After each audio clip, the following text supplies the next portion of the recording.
what should be a very interesting interview. We're setting one up, but we showed you earlier, Fox 9 viewers, this really good video, real close. Give me the name. What's your name again, sir? Justin, right? Yeah. Justin, you were with one of our Fox 9 employees, Sammy, at the time that this semi came barreling up the 35W bridge, and you were right there. Tell us first, I want to start before we see the video, tell us what was going through your mind when you saw this coming at you. Honestly, what was going through my mind was, I don't know. I wasn't really thinking in the moment. I just responded. I reacted. It was kind of a response. I was thinking, I suppose, but I just felt like something needed to be done. That it was, craziest situation I think that I've been in my life, besides shots going over my head the other night, bullets. So yeah, it was mainly just kind of a reaction to the situation and just doing the best I possibly could to Justin, you were so close to all of this. What did you think was going to happen to the driver as you're standing by? I thought they were going to kill him. They were going to kill him 100%. The crowd was angry. And I think for us, we can't come to a decision of how we respond that quickly. We don't know the facts. I can share some information with you guys that I just got, but I'm gonna hold on to that for just a second. But we can't respond that quick. If our message is gonna be justice, then we must seek justice. We have to preserve the same rights that he would have, or we have to preserve the rights as if we were to get arrested, right? We're supposedly innocent until proven guilty. That's how that man should have been treated in that situation. And that's how I responded. Justin, when you say you responded, sorry, go ahead, Kelsey. I was just saying, what were people saying in that moment? We can see, we can't hear the audio, we can see people. So what were you hearing? What were people saying, and how were people stepping in? There was a lot of things being said. There was mixed emotions, but overall it was definitely anger. I don't really want to repeat much of what was being said. I can tell you it was anger. That's just not what I want to put out right now. I can just tell you that was the response. People were upset. And the presumption, Justin, was that this was an intentional act at that moment in time. That's how they were reacting? Right. In the moment, we're thinking, okay, there was some misinformation going out right before that. Excuse my voice too, I'm raspy from the past week, but there was some misinformation coming out right before that this gathering was intentional to, gather people to a specific area and cause harm. So tensions were already high because of that. I can tell you shortly before that truck came, though, we were laughing. There were smiles. The mood was really good. Sorry, I lost sight of what I was saying. No, that's fine. That's perfectly fine. You've had a day, as they say. Yeah, Justin, I'm trying to keep composed for you guys. What did you do to step in? You talked about the fact that the rush to judgment was bothersome to you, and absolutely. Yeah. What did you do to assist this driver? I delivered to the crowd my intention, which was to save him. I think you can see in that video I jump over the barrier, and I'm just saying, first off, before I even go into the details of this, I guess I want to say this isn't about me. I'm not trying to be the face. No, we understand. We understand. No, I just want to be clear to anybody that's listening. Sure. This isn't about me. So I there's more than people than just me that intended on saving that man also.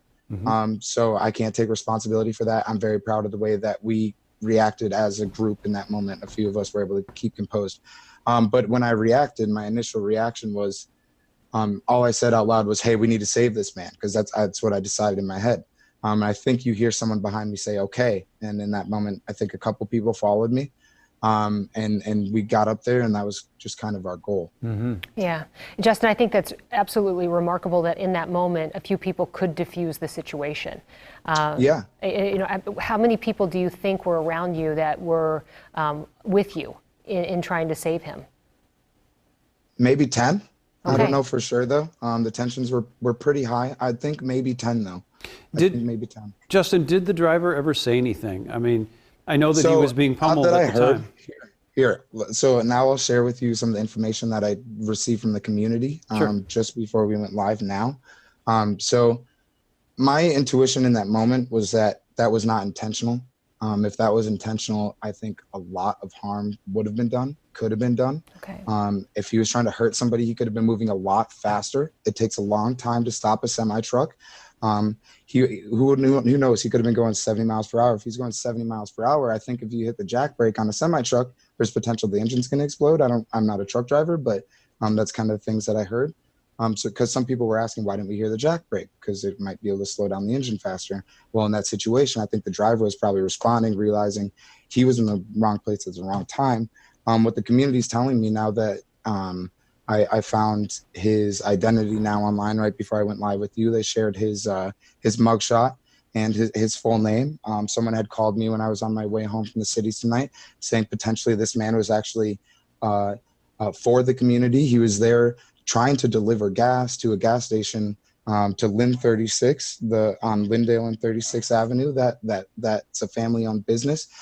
Those people, I believe, are the people that identified this man as the person going to them. I'll tell you also yesterday, the roads didn't close until 8 p.m. Today, they pushed it forward to 5 p.m. I didn't get a notification for that myself until 4:58. And I was personally on 35W, I think, at that time when I got that notification. I'm 2 minutes away from the road closure. There's potential that man did not get that signal while he was driving on his way, right? Yeah, I think what you're saying, Justin, is there are details like that being evaluated by Department of Public Safety and MnDOT and law enforcement as well. We had a press conference with the Department of Corrections stepping in for DPS tonight, and based on some of the traffic cam shots that they've seen, it does, and they use the words, at times it looked like he was going around barricades in frustration for being cut off from essentially where he was trying to get to, and that's as far as they would go with it. They did say earlier that he was inside that highway system before they started closing things off.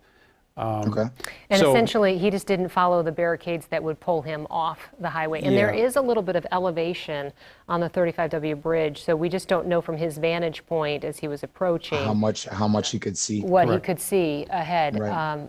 So I personally still stand in that position that I responded with in the moment, which is, we wait till all these facts come in. I think there's too much trying to write the narrative for what we want it to be. We need to find a position of a moderate position, I believe, and we need to weigh all positions. We're in a pretty crazy position as a world right now, and Minneapolis is under the microscope. I think we have an opportunity to respond in a very positive, peaceful, loving way. I think that the world is watching, and they're ready to see how we react. At this time, I'll tell you guys about the march we're planning tomorrow real quick, if you allow me. Yes. So tomorrow, 3 p.m., we're trying to meet at Target Field, okay? 100% our intention is to keep the peace. We're civil. We're not trying to cause any harm. We just need to make a statement. We need to make it loud and clear. People are going to hear us, okay? I think most of us, we want the same thing, I think the majority of us, okay? And in order to get there, we can't have more unrest. We can't have more civil unrest. We can't have tensions high, because nobody can communicate when the tensions are high. There's been multiple times this week where I find myself trying to diffuse a situation. I end up screaming at somebody, right? That's my response. Luckily, I'm able to kind of maintain my composure a little bit where I don't lose my top, but a lot of people lose their top when it comes to high tense situations, okay? Justin, let me ask you something quick on that subject, because you've been in this since it began. There's been a lot of talk about sort of the narrative, the call for justice, the concept of peaceful protest being hijacked or co-opted was another word that was used by the events of Thursday night and Friday night, and to a lesser degree last night, and that the high ground on the narrative and the quest had been lost. Did you feel that frustration along the way when you saw what was happening down on Lake Street on Thursday and Friday nights? No, in my opinion, everybody plays a role, okay? Everybody has a role that they're playing right now. In my opinion, I hate to have seen as much destruction happen in the community, right? But we got attention. We got people's attention, okay? Now we delivered the message of peace and love. We figure out how to find justice within that. We figure, you know, that this could be going for, we could be on a whole new thing right now, as a world, as a local community, as a state, as a nation. You know, who knows how far this goes. But we got people's attention now. It's enough destruction. Okay, maybe it was warranted. I don't know. I'm not the one to, you know, say yes or no to that. Is it right or wrong? But I do believe everyone plays a role. Okay, we had rioters, right? There was massive destruction done. There was garbage all over the streets. The next day we had people out there cleaning up. Yeah. We have civilian medics in the street helping people who are getting hurt. Sorry, this is emotional, but we have civilian medics in the street helping people who are getting hurt. We have people protecting their businesses, protecting their community because they're scared of what might potentially happen, but they're playing a role. And we're all in this together. Okay, I think ultimately whatever we want done can be done under the guise, under the umbrella, you know, of peace and love. And I think people have been trying to say that for a long time.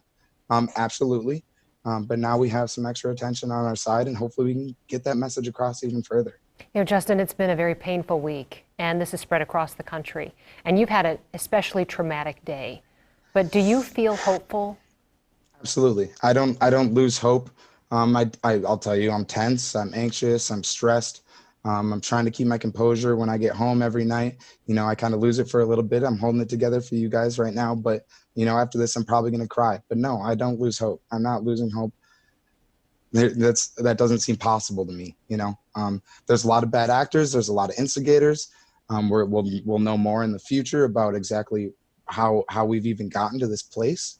You know, because one more question I just want to raise is just the catalyst of what led to any destruction outside of the 3rd precinct. Who knows what that was about? And if that was a person that was there for passion and for true protest. But yeah. Well, Justin, we appreciate you taking the time. We appreciate that you escaped injury. And I think there's a lot of people out there that appreciate the fact that you stood up for someone that you had no idea whether that was an intentional act or not, and that being the semi-truck driver. And it's really, know, to me. Go ahead. To me, in hindsight, I think that's the justice we want to see. A lot of the injustice we see and the excessive use of force is a lot of stereotyping and police coming to, I mean, if we want to talk about that specifically, police officers making judgments too soon about the situations that they're in. I think that is a very symbolic point in time to show how we want to see justice done. And that's a large part of our message. But right now it's peace, though. For now, it's just the peace and love. We can address so many other things in the future as we gain more momentum. Well, Justin, you helped to save a man's life today. We really appreciate you talking with us. It wasn't just me. I know. There was a lot of us out there. But you know what? You helped to create a movement there to save his life. And you also provided some really important insight as well as to what happened on that bridge today. Thank you so much for talking with us. Absolutely. We really appreciate your time. Thanks for having me. One last thing before I hang up with you guys. Please come out and support us. Our strength is in numbers, and there is power in your presence. Just you being there helps the cause, okay? Everyone plays a role, like I said. So just even if you can't come, okay, watch it live. There's plenty of people that are going to be streaming it. Watch it live. Talk about it. Anything. We need as many eyes on this as we can possibly get. If it's just in the state, if it's in the nation, if it's in the world, the galaxy, whatever. It doesn't matter. Okay, we need as many eyes as we can get. Okay, 3 o'clock tomorrow at Target Field, peaceful protest. Thank you so much, Justin. Yep.